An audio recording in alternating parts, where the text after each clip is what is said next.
Bonjour tout le monde, nous sommes mardi 14 novembre 2017 et voici notre point bourse du jour. Contrairement aux marchés américains qui ont terminé sur une note inchangée, les indices européens eux ont terminé en nette baisse. Le CAC 40 par exemple a perdu 0,73% et pendant ce temps-là le Dow Jones lui en a pris 0,07, le SP 500 0,10 et le Nasdaq 0,10 également. Donc 0,73% de baisse sur le CAC qui est revenu chercher le niveau des 5300 points. Donc la baisse, le marché baisse dans le vide, comme il avait progressé dans le vide précédemment.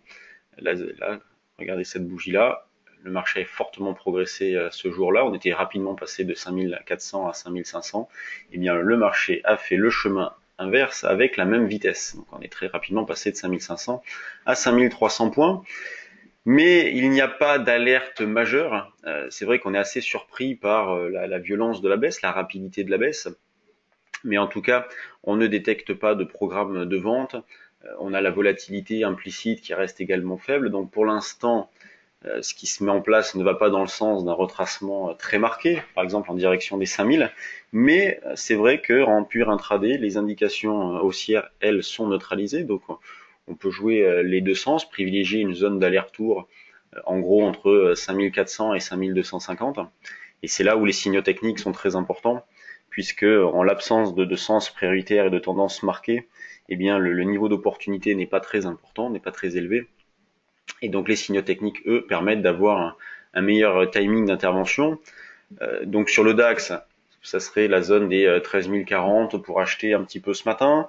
Sur le CAC, la zone des 5 325,30, c'est ce que nous avons proposé sur le trade du jour. Et pendant ce temps-là, on a un euro-dollar qui se renforce, qui fait des petits plus hauts, qui ce matin a fait un nouveau plus haut en allant chercher le niveau des 1,17. Donc on est dans une zone de vente actuellement. Ce n'est pas une grosse opportunité non plus, puisque le mouvement en cours est plutôt, l'eurodoll est plutôt dans une phase de reprise, mais on peut vendre un petit peu dans cette zone-là pour jouer un retour dans la zone des 1,16, 70, 75. Donc il faut privilégier des écarts assez rapides en l'absence de tendance sur la parité euro-dollar. Du côté des actions, eh bien, il y a quelques chiffres. Alstom qui a publié ses chiffres ce matin, donc chiffre d'affaires légèrement inférieur au consensus. On a Carrefour qui a annoncé son plan de transformation, qui annoncera son plan de transformation le 23 janvier. Voilà, des petits Interparfums qui revoit légèrement en baisse son objectif de revenu 2017. OL Group qui a publié aussi, Trigano qui a publié. Donc voyons voir ce qui se passe sur les valeurs et notamment dans nos screeners.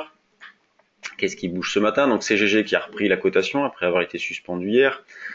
Micropole qui a fortement chuté, donc pas grand chose à faire sur le niveau de prix actuel. Alstom donc qui a publié ses chiffres et qui est en hausse de 4%. Biofitis qui est bien revenu en arrière. Bon voilà, on a une spéculation qui reste assez modeste. Hier, nous, au niveau du trade du jour action, nous avons mis Fermentalg sous surveillance. Je vais vous l'afficher. Fermentalg. Voilà, donc il y a une configuration graphique qui est assez jolie avec une hausse du volume ce jour-là, une hausse accompagnée de volume ce jour-là, une dérive latérale derrière. Donc on va surveiller les volumes et un signal d'achat pourrait très bien être déclenché au-dessus des 3,20. Donc nous, c'est ce que nous allons surveiller.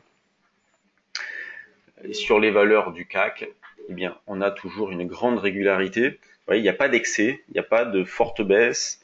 Donc c'est vrai que pour l'instant, eh bien, on pourrait avoir une phase de digestion dans le calme sur ces niveaux de prix. Le marché peut rebondir. Donc déjà, il a pas mal rebondi ce matin, puisque partant de 5003 hier, on est allé chercher 5365, 70 ce matin, c'est déjà un beau rebond. Hier après-midi, par exemple, le DAX, lui, avait pris 140 points en quasiment une heure.